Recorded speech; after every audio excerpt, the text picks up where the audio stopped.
د پروان ولایتي روغتون دې روغتون ته هره ورځ سلګونه کسان د دې ولایت له بېلابېلو ولسوالیو او یو شمېر نورو ولایتونو څخه د درملنې لپاره راځي. د دې روغتون مسؤلین وایي چې په وروستیو کې ناروغان ډېر شوي او دوی دومره امکانات نه لري چې پر وخت سره د دومره لوړ شمېر ناروغانو درملنه وکړي. د پروان د حوزوي روغتون مسؤلین زیاتوي چې هره ورځ ورته د 1400 په شاوخوا کې ناروغان راځي. د دوی په خبره چې ودانۍ هم ډیره وړه ده او نشي کولی چې دا ناروغان دلته ځای پر ځای کړي.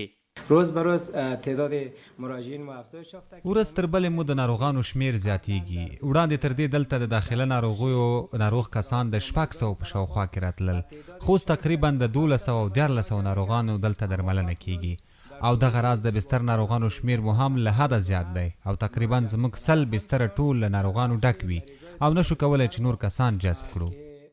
مراجعین ما نهایت افزایش یافته و اکثرا 100 بستر ما مکمل پر می باشه. د روغتون مسؤلین وایي چې د 200 بستریز روغتون د نوې ودانۍ چارې له هغه وروسته په ټپه ودرېدې چې نړیوال بانک په افغانستان کې د خپلو پروژو د بندېدو اعلان وکړ. د دې روغتون مسؤلین وایي چې حکومت او نړیوال بنسټونه دې په دې برخه کې له دوی سره مرسته وکړي او د روغتون لپاره دې د ودانۍ نیمګړې چارې بیرته پیل او ګټه اخیستنې ته دې وسپارل شي.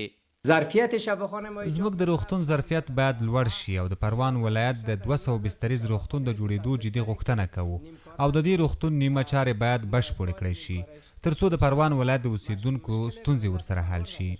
د روغتون ته راغلي کسانو هم له CMG سره په خپلو خبرو کې زیاته کړه چې حکومت دې د دې روغتون لپاره ودانۍ ورغوي او هڅه دې وکړي چې دې روغتون ته لا زیات امکانات په واک کې ورکړل شي. یعنی بالا مراجعین میبینی کلی مریض دارن. دا کسان ویني ټول ناروغان لري. د روغتون ودانۍ ډیره تنګه ده، خلک له زیاتو ستونزو سره مخ دي. دا کسان وګورئ، دا ښځې وګورئ، ټول روغتون ورڅخه ډک دی. امکانات هم په هغه اندازه نه دي څنګه چې باید وای. ډاکټران هم رسیدنه ورته نشي کولای. امکانات برابر نیست. دکتر هم رسیدگی کردن نمیتونه. دیگه اجازه هم زیاد است، بیربار زیاد است.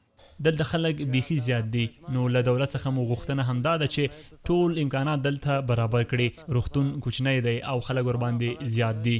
دوی وایي چې په شخصي روغتون کې د درملنې توان نه لري خو دلته هم په شپو د نوبت لپاره انتظار باسي.